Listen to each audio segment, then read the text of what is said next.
చామర్లకోట, తణుకు, తుని నుంచి 2700 టన్నులు బియ్యం ఒకేసారి ఇప్పుడు చైనా పంపిస్తున్నారు. అది కూడా చెన్నై పోర్టు ద్వారా.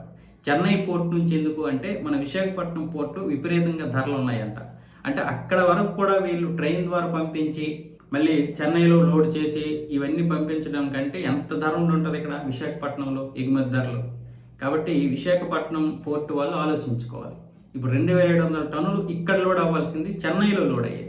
అంటే ఇక్కడికంటే చాలా తక్కువ అంట చెన్నైలో.